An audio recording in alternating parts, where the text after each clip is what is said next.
super excited about what God is doing in our student ministry, excited for tonight. And if you're there tonight and there's a redheaded kid acting out, they don't belong to me, just so you know, all right? They're not mine. But wanted to make a couple of, just highlight a couple of things here as we get going.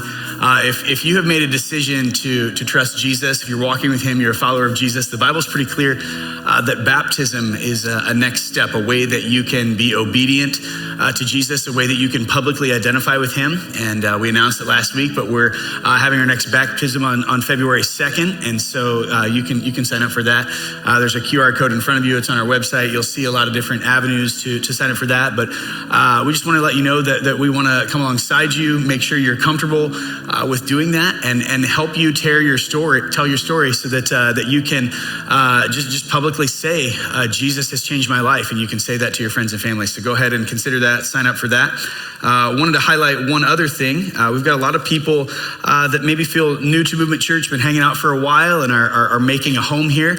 Wanted to let you know that we believe that God gives each one of us spiritual gifts, things that we can do to serve other people and build his church. You may see the people who hold the doors for you every week. Believe it or not, someone spread salt for you this week so that you could get in here. There are people that are ushers, people who are working with Movement Kids. And maybe you have an interest in one of those teams or a gift that could work on one of those teams. You can also sign up for that at our QR code. If you're interested in being on our First Impressions team, or maybe you have a musical talent that you've been hiding from everyone. Maybe your friends and family tell you that you're the songbird of your generation and you've just been holding out and not joining the band. You could be up here. And so I'd love to just have you consider signing up and volunteering to serve. You don't have to be the songbird of your generation. You could just say, can I empty trash cans? You can do that too, all right? Anything that you can do to serve and build the church, we would love to have you be a part of that team. So that would be a great way to connect and make a home. Well, last week after church, I went home and I did what we all want to do in the month of January after church. I wanted to put on some elastic banded sweatpants and get under a blanket, maybe pretend I was going to fall asleep during a football game I don't care about, and just relax. And as soon as I walked in the door, my loving wife greeted me with the fact that our washing machine was broken. Now, here's what you need to know about our washing machine. Someone gave it to us free, and I took it because I'm cheap. And it only had 3 legs, so I had it propped up on a 2x4. It wasn't the world's greatest washing machine, and I'd been keeping it alive for a while. And so when she said this thing is dead, it wasn't like, oh, we should do one more thing, we should fix it. It was like, no. This thing is gone, right? So in that moment, I was being faced with the fact that we needed to get this new washing machine, and I wasn't gonna be able to keep up with the laundry of 6 people. If you blink in our house, there's 5 loads, and I'm like, oh, this is bad. And so the best part of that is I love when things break, but I also love when I'm gonna have to spend money. So it was just like a party at my house, you know? I'm like, yes, both of these things, that's awesome. And so, Chris and I are talking about this, and we're like, oh, okay, I guess we're gonna have to do something. And so you probably wanna know what I did, right? I'll tell you in a second, okay? Let's keep moving, all right? We're in the book of Matthew. We're walking through the book of Matthew. We'll get to the washing machine thing, I promise. But we've been going through the book of Matthew, verse by verse, walking through the entire book. There are 4 different gospel accounts of the life and ministry of Jesus in the New Testament. The book of Matthew answers this question that we've been asking every week. If Jesus is our king, what should our kingdom behavior look like? And this morning, we're gonna be in Matthew chapter 9, verses 18 to 26. And so if you've got a Bible, you can open it there. If you don't have a Bible, there's one probably on the chairs in front of you or somewhere around you there. You can turn that Bible to page 582, Matthew chapter 9, verses 18 to 26. And to give you some context, because these verses kind of start quick, right before these verses, Jesus is being questioned by some religious leaders. And they're asking him, why do you and your followers act different than other people? You act different than other religious people. You act different, but we're not sure if you think you're better. And Jesus kind of has this moment where he says, listen, to embrace the life and freedom that I'm offering the world, to really understand who I am and what I'm offering, you need to fully embrace grace, and you're gonna need to embrace an all new framework. And so that's really the foundation and the mindset of what we're about to read here. That's the backdrop for today. Matthew chapter 9, verses 18 to 26, page 582. It says this in verse 18, you can follow along. As Jesus was saying this, the leader of a synagogue came and knelt before him. "My daughter has just died," he said, "but you can bring her back to life again if you just come and lay your hand on her." So Jesus and his disciples got up and went with him. Just then, a woman who had suffered for 12 years with constant bleeding came up behind him. She touched the fringe of his robe, for she thought, "If I can just touch his robe, I will be healed." Jesus turned around, and when he saw her, he said, "Daughter, be encouraged. Your faith has made you well." And the woman was healed at that moment. When Jesus arrived at the official's home, he saw the noisy crowd and heard the funeral music. "Get out," he told them. "The girl isn't dead. She's only asleep." But the crowd laughed at him. After the crowd was put outside, however, Jesus went in and took the girl by the hand, and she stood up. The report of this miracle swept through the entire countryside. Well, this passage here begins with us being told about a man who has lost his daughter, and it is often the case, some of these stories overlap with some of the other gospels. And so this story is also told in the book of Mark, and in the book of Mark, we're told that this man Jairus, this is his 12-year-old daughter, and we're actually told that this is his only daughter in the book of Luke. And so obviously, many of you can imagine the emotional weight of that, knowing that your only daughter, who's still young, has passed away. This is a dad who's kind of out of options. And in this moment, he seems to be very dependent on Jesus. In this moment, he demonstrates his faith in a couple of different ways. The first one is that he came to Jesus alone. As far as we can see by the context here, he's not running to doctors. He's not running to the other religious leaders, because most of them are on the scene. They're right there, and yet he comes straight to Jesus. The second way that we can see his faith is his posture. This passage in verse 18 tells us that he knelt before Jesus. The book of Mark says that he fell at the feet of Jesus. Now, if you remember our message last week, Jesus has been answering questions to this group of religious leaders that were gathered outside of Matthew's house as Jesus attended a party at Matthew's house of his unsaved friends. And so these religious leaders that would have been all there on the scene, kind of harassing Jesus, questioning Jesus, they all knew this man named Jairus. And so when he showed up, they were probably like, "All right, our friend is here to also harass this guy. This is going to be great."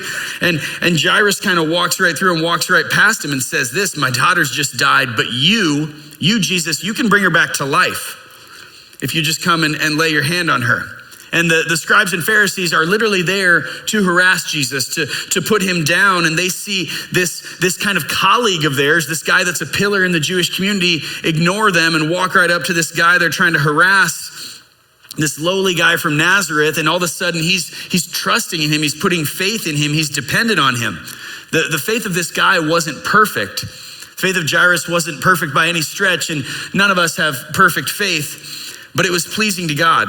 So verse 19 tells us that Jesus accepted his offer and rose and followed him with his disciples. And I was reading this week, one author summarized this moment and said, Jesus gets up from the table of people lost in sin to show that just as he had the authority to forgive sins, he also has the authority to conquer its consequences. Jesus is saying in this moment, I have the power to raise the dead and breathe life into dead bones and bodies. And so he's about to show these people in this situation that he can do just that. And so Jesus is on his way to the home of Jairus, and on the way, he's interrupted by another person. Verse 20 describes this woman and her reason for coming to Jesus. It says, just then a woman who'd suffered for 12 years with constant bleeding came up behind him. And again, we can gather context from this woman's life from other accounts that this woman had nothing. This bleeding problem that she had would have alienated her from society. It would have likely gotten her removed from her marriage, from what we know about Jewish culture. It would have taken her out of normal interactions in culture, things at the market and things with friends. And Leviticus 15, 19 to 33 tells us that a Jewish woman was unclean and unable to participate in worship services for 7 days after her monthly period. And so this woman had been considered unclean or able to participate in society for 12 years. The book of Mark tells us that she had, quote, spent all that she had on physicians, trying to chase down what the problem was, and yet it only grew worse. And so that seems that this condition had probably alienated her from society, and not to be dramatic, but it probably had ruined her life. It had taken a toll on her health and relationships. It had taken all of her money as she was trying to find treatment. But one day, she spots this man named Jesus. And he's known as the great physician, and she doesn't know a lot about him, but she believes in him. And she thinks that if she can just be in his presence and touch his robe, that she would be healed.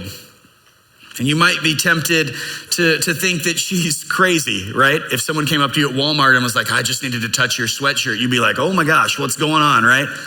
Maybe you don't go to Walmart. Maybe it's Target for some of you. I know there's a battle there, but we won't talk about that this morning, all right? But you'd be tempted to think that maybe she's just there for the spectacle. Maybe it's just someone that's just there for the show. But here's the thing, her faith came prior to this healing. She knew that if she could just be in the presence of Jesus, if she could just touch him, she would be healed. And so verse 22 gives us a glimpse into the significance and the timing of her faith. Because Jesus turned around, and when he saw her, he said, daughter, be encouraged. Your faith has made you well. And she was healed in that moment. Here's something that we can see and be reminded of this morning. I think sometimes we read the Gospels and we're like, all right, there he goes. He's healing another person. Great. We did that 2 weeks ago. I get it. But every time Jesus heals someone, it reminds us of his power. Every time Jesus heals someone, it reminds us of his power. And yes, we gloss over those. Yes, we read those and we're like, all right, there's a healing. But there's something significant, because I don't know how your week went. I got a washing machine, but I'll tell you that later. But I didn't heal anybody. I certainly didn't heal anybody. And so there's a power with Jesus that we need to recognize. His power over this world and his power over all created things. Now this woman's faith, again, may be imperfect, but we're told that it pleases God. We're told that God is pleased by her faith. And we know that because Jesus said, your faith has made you well. So you don't have to be perfect. You don't have to keep all the commandments. You don't have to be the greatest Christian of all time. But what Jesus asked for is that you come to him. And I think sometimes the more empty-handed you come to him, the more you're desperate, the more you're dependent, the more you say, I've tried everything else. You're what I'm trusting in. You're what I need, Jesus. That's the faith that pleases him. Now you've probably forgotten how this story started. We were talking about this guy named Jairus, and then we had this interruption. Jesus is on his way to heal this dead 12-year-old daughter of this Jewish man named Jairus. And so if we're gonna get back to that, they're on their way to the house, and when they arrive at the house, they hear the noise of the crowd and the music from the funeral. And this is probably gonna sound strange, but it's very likely that all this noise and this mourning and this music was coming from what would have been known as professional mourners. Back in that day in ancient Israel, people were hired for funerals. And so since Jairus was in leadership, he was probably a rich man, we can kind of assume that he would have had the money to make this funeral a big deal, and the music and the weeping was likely all a show. And I think that's important because when you see these next verses, it sounds like Jesus shows up and doesn't read the room very well, right? When he's just like, everybody get out. And you're like, man, this Jesus guy needs some people skills. Well, here's the thing. When he says, get out, this girl isn't dead, she's only asleep, instead of acting confused or offended, these people kind of show that they were just hired. They're not actually loving family members. They're showing they were just there for a paycheck, because they just straight up start laughing at Jesus. They don't even take the time to think about it or lean into what he's saying. They're just laughing because they're detached from the situation. And they're only superficially connected. And so Jesus shows up on the scene, and you can tell these people don't fathom who he is. They don't fathom that he's the Son of the living God. They don't fathom that he has the power to heal. They don't know who he is or what he can do. They don't know that he's been calming seas and bringing people back to life. And this won't surprise us because we know who Jesus is. We know what he's capable of. We know his power. But Jesus was right. This girl was only sleeping. And so in verse 25, when it says, after the crowd was put outside, however, Jesus went back in and took the girl by the hand, and she stood up. See, the powerful touch of Jesus can literally wake the dead. There's not some metaphor there. There may be more than a metaphor there, but actually in this moment, the powerful touch of Jesus awakened a dead person. And Jesus didn't deny her death. He didn't walk in and say, she's not really dead. He redefined her death. Jesus is in the business of redefining death. See, this girl's death was not the end. And our earthly death is not the end. It was not the grim reality that it seemed. It was nothing worse than a deep sleep. And at the words of Jesus, she got up again. And further down the road of this life, of his life, Jesus will be dying and also getting up again. And so you can see a recurring theme in his ministry and his power and his authority and his life. And because Jesus defeated death, you and I will be dying and getting up again if we've trusted him, because he tells us that we will be with him for eternity. Verse 26 ends these verses by saying, the report of this miracle swept through the entire countryside. The ministry and impact of Jesus went from Capernaum to Jerusalem to Damascus to Rome. It came across the ocean. It came to where we are right now. And the impact of this ministry of this man named Jesus still affects us today in the modern era. It's spreading and giving hope that we can trust in him and we can trust in his power and we can trust what he can do in our lives. And every time Jesus defeats death and gives life, it reminds us of his authority.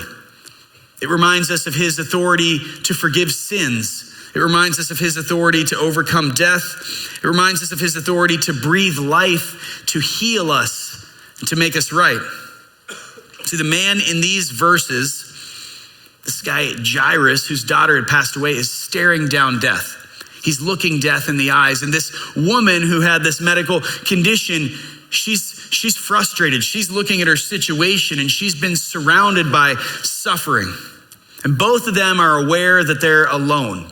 They're aware that there's nothing they can do to fix their problems or make their life right.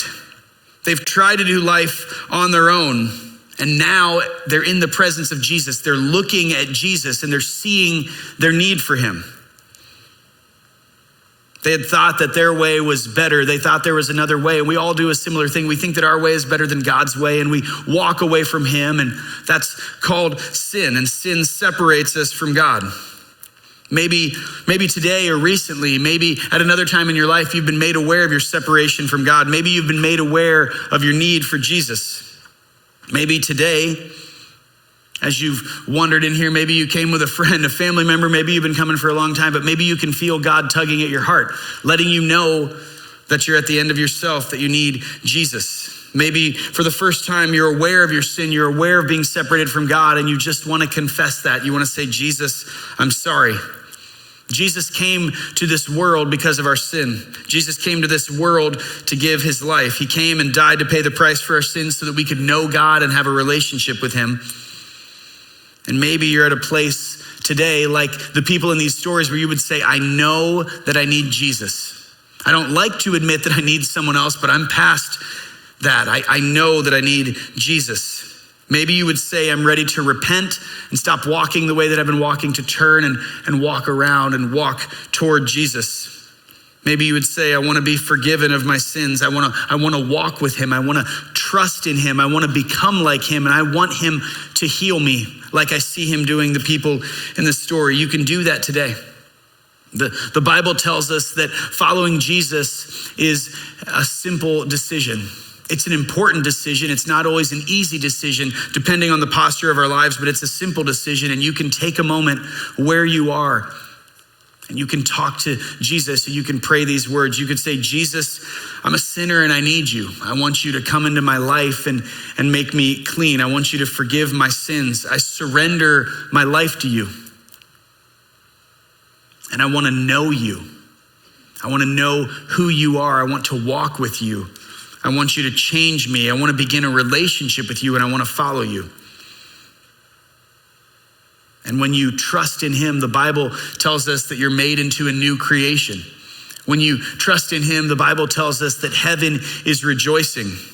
Like any relationship, it's something you're going to have to grow in and progress in and grow roots. But the Bible tells us that you can spend time with Jesus and talk to Jesus and get to know him and surrender more and more parts of your life and trust him and build your life on him. If that's a decision that you would want to make today, I've mentioned that there's a QR code in front of you, and there's a spot in there. You could scan that, and you could let us know that I want to begin a relationship with Jesus today. We would love to follow up with you and talk to you about that and let you know what it looks like to grow roots in a relationship with Jesus as you trust him with your life. There's also something in that link if you've been thinking about that, and maybe you're a person that does your research. That's okay, that's good. Jesus can handle your research. Maybe you would say, I want to know what it looks like to follow Jesus. What do you mean when you say, well, I can know Jesus, I can have a relationship with Jesus? There's another spot on that link where you can find out more what it means to know him and walk with him. But we would love to celebrate that decision with anyone today that wants to make that decision. Well, I've been holding out on our big idea for this morning, but there's one more thing I want to highlight. Many of you know that the book of Matthew tells the life story of Jesus. And so chapters 1 and 2 that we talked about at Christmas tell us about his birth, and then he began his earthly ministry and he was tempted. And in chapters 5 through 7, Jesus preaches what's called the greatest sermon of all time, the Sermon on the Mount. And after Jesus comes down off that mount, after that sermon, do you know what happens? Teaching and healing and teaching and healing. But do you know what else happens? A whole lot of interruptions. There is interruption after interruption after interruption. And I know that by your faces, you don't believe me. So I went ahead and outlined some of those interruptions just so we could talk about them. At the beginning of chapter 8 that we were studying just these last couple weeks, as soon as Jesus got done teaching, he comes down from this mountain and crowds are following him. He's just chilling, doing his thing. And this guy with leprosy comes up to him. You'll remember we talked about that a couple of weeks ago. And so he has to interact with that. Then Jesus enters Capernaum, and this centurion whose servant is dying comes up to him. You'll remember us talking about that. And Jesus starts to cross over to the other side of this lake that he's on. But before he can, he's interrupted by a religious teacher and another man. And then he and his disciples are finally crossing the sea, and he's exhausted. And so he's trying to sleep. And what happens? His sleep gets interrupted because the disciples are scared of what's going on in this storm. They wake him up, and after he calms the storm and the boat makes it to the other side, he's interrupted by 2 demon-possessed guys. You remember talking about that. That's just in chapter 8. Then chapter 9 starts, and he crosses back to the other side of this lake in his boat, and he's in this house teaching, and that teaching is interrupted when some guys tear the roof off of the house and lower their friend down on a cot because they want him to heal their friend. And then he calls this man named Matthew, this tax collector. You'll remember talking about that last week. And so he's hanging out at Matthew's house, and Matthew's introducing Jesus to his friends, and they get interrupted by the religious teachers because they're like, "What are you doing in there, Jesus? We don't like that you're hanging out with scum." And so as he often does, he takes some time to interact with the Pharisees and teach them. And as he's doing that, he's interrupted by the story that we're looking at today. As he was having an interruption, that was an interruption, that was an interruption. There's a further interruption, and this man named Jairus says, "Hey, sorry to interrupt, but my daughter's passed away. Can you come and heal her?" And he's like, "Okay, yeah, I can do that. I recognize your faith." And as they're on their way to do that, there's another interruption, the second interruption that we looked at in this story today. So there was an interruption of talking to the Pharisees. There was an interruption of hanging out at Matthew's party. And during all of these interruptions, during all of these times that someone just steps in and says, "Jesus, I need you to be Jesus right now," another interruption happens. And this woman has this medical condition, and she shows up and wants to be healed. And all throughout this passage, all throughout chapter 8, all throughout chapter 9, we see that Jesus is Jesus. He's not like frustrated Jesus or anxious Jesus or caught off guard Jesus. We just see his power and his authority because it's who he is in a situation. We see the power and authority of Jesus, and we see the forgiveness and the healing of Jesus. But I want to highlight one last thing. We also see the compassion of Jesus for people, for circumstances, for life situations. At no point does Jesus say, "Sorry, you got to figure this one out on your own." Jesus doesn't say, "Well, you shouldn't have got in that mess." We see him being compassionate to all of these people and all of these situations. In fact, here's our big idea for this morning. The power, authority, and compassion of Jesus is still on display even in the midst of interruptions. All of these people, all of these situations, all of these circumstances, none of these things change who Jesus is or how he operates. These interruptions don't hide his power. These interruptions don't hide his authority. These interruptions don't rob him of compassion. Jesus is the same person with compassion for people and compassion for sinners, compassion for you and I. And here's what I want us to catch. If we're going to follow Jesus, if we're going to claim the name of Jesus, if we're going to say that we're walking with him and our lives are defined by him, do not miss this. His compassion for people, for situations, for others, his compassion should be on display in our lives. No matter what's happening, no matter what we're going through, no matter if we would have chosen that, no matter how much an interruption hurts us or annoys us, we should reflect the compassion of Jesus. Because Jesus isn't just saying there's a new way to operate. His life is showing the new way. He's modeling the new way. He's walking with us as we walk this new way, and we can follow his example and live like him. And let's be honest, we get interrupted all the time, right? All the time. Some of you are already thinking, if you worked at my office, you wouldn't feel that way about interruptions, Mark. I'm sure people come up to you and they're like, hey, we just need to add one more project, or your boss wants to put something to your workload, assign something to your team, and you're like, I didn't choose that. And the deadline of a project gets changed and it interrupts your workflow, or they ask you to train the new person, and the new person should have never been hired. They're not as smart as you, and so that's an interruption. Some of us interface with customers or clients or people, and they love to interrupt, don't they? They love to ask questions. They love to have problems. What's wrong with people, right? Even worse, sometimes your boss will say, hey, could you just stay a little late this evening? And you're like, yes, I don't have a life or plans. I would love to live at work. Tell me more about that. Some of you in the room are parents. Your kids won't even let you go to the bathroom without following you around the house. And even when you lock the door, they're like putting their hand under the door, right? And they're interrupting everything that you do, everything, if you know what I mean. And so you're just like, all right, work's the least of my problems. I got 3 kids at home. And sometimes you want to tuck the kids in quick so that you can watch a movie or watch football. And they're like, Dad, will you read me a story and then snuggle with me? And you're like, I want to be a good parent, but I also want to do that other, I don't know what I want to do here, right? And they're interrupting your plans. And you know it's the good old days, but you just wanted a moment to yourself. Maybe your older children wait till 11 p.m. at night to tell you that they have this giant project due the next day and they need your help. They just need a poster board. Can you please take them to Walmart? And they interrupt sleep. Maybe your really older kids just need you to watch their kids and they interrupt your plans, right? Some of you are in that phase of life. Maybe you're at work already and you tell your kids, you'll see them later today and they say, well, I forgot my jersey. Can you go home and get it? I need it at 2 p.m. I need it for the game. Are you coming to the game too? So you have 3 trips back and forth today. We haven't even talked about managing our households yet, right? Nothing in our houses ever interrupts our life or our flow. Nothing in our house ever breaks, which reminds me, let's get back to that washer story. So the washer was on its last leg, right? Last of 3 legs, I don't even know how we say this, but it was dead. It wasn't like, hey, let's repair this. We've done all the things. And so in this moment, I'm like, it's time to unhook the washer. It's time to carry it out of the house. I hope my back doesn't go out while we're carrying it out of the house. It's gonna be cold. We're gonna have to go to a new one, and we're gonna do some store. We're gonna have to buy a new washer. And by new, I mean Best Buy open box special, because that has served me very well. And so anyway, I'm at Best Buy trying to get them to go down on the price, and I buy this thing and I get it home and I hook it up, and then my family comes up and says, Dad, save the day. He's the best dad ever. They didn't actually say that. They were watching TV and didn't even care at all.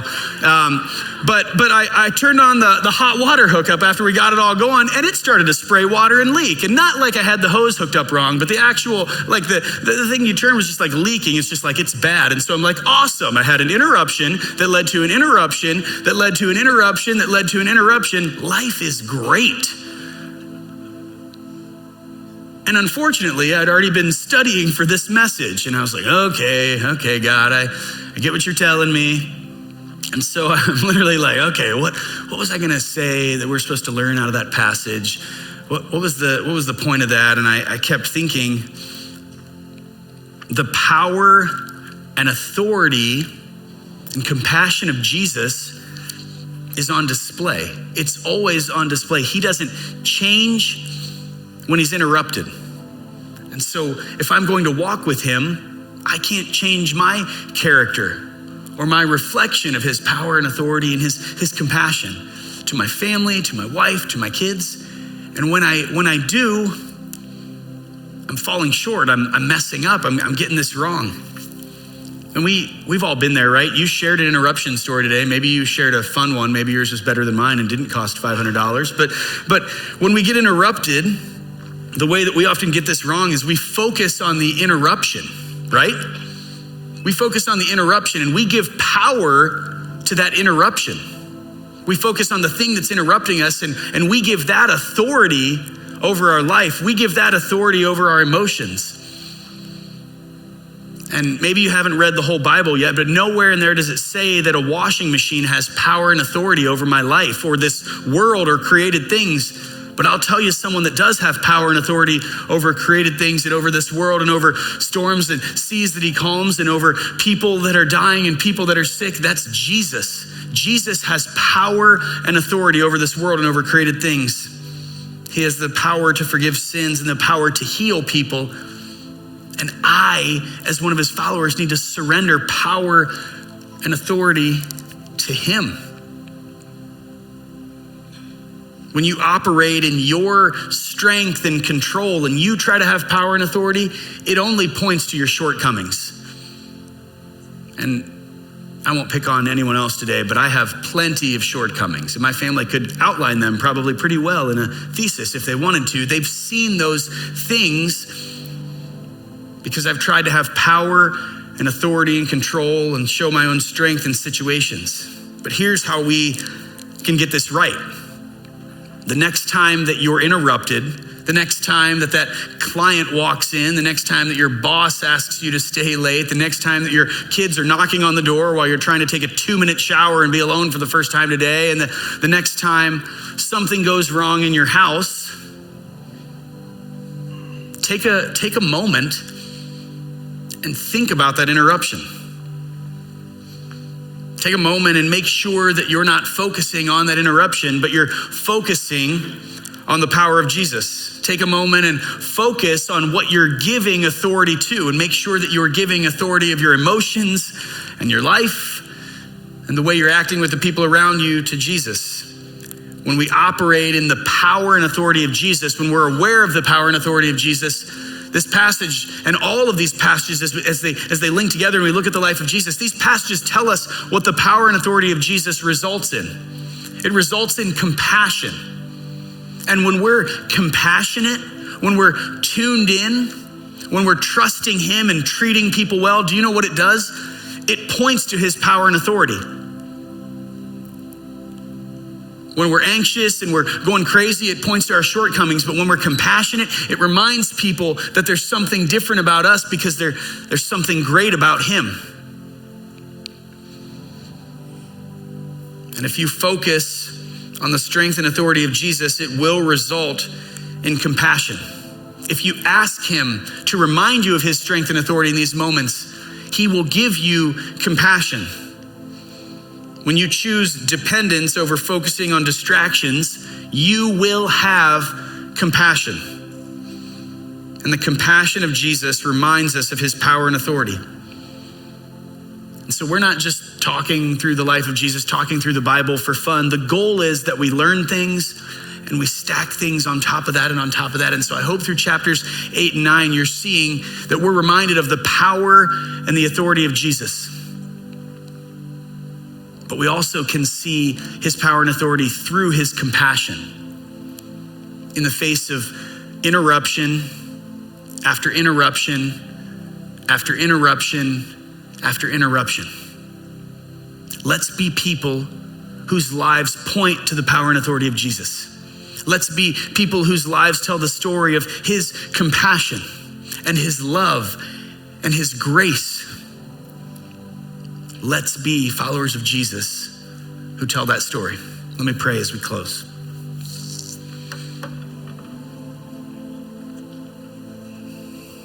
God, thank you that Jesus came and redefined death. Thank you that you sent him to save us so that we could be forgiven. Lord, because of his love, because of his forgiveness, we can embrace his grace and walk differently. God, we are constantly interrupted. We have plans and desires and things that we want to happen, and many of those things never happen, Lord. And so as employees, as parents, as homeowners, as siblings, as spouses, help us to not be frustrated with those interruptions. Help us to not let those interruptions dictate our mood and our emotions. Lord, I pray that those interruptions will draw us to dependence. Lord, help us to trust you in those moments.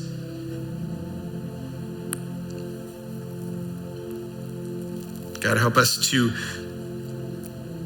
point people to you by the way that we handle situations, not because it's easy. Lord, the next time we're frustrated, help us to say, Jesus, let me operate in your power and authority instead of my strength and control. God, let me focus on my dependence on you rather than this distraction so that the world can see your compassion, the world can see your love. My life can tell the story of your grace and your healing. God, help us to be changed. Help us to respond as we worship now. Lord, I pray that you'll speak to us. If there's someone in the room that needs to follow you, I pray that you'll give them the strength to surrender their life. But help us to respond to your goodness now and sing to you and thank you for healing us and changing us. It's in the name of Jesus I pray.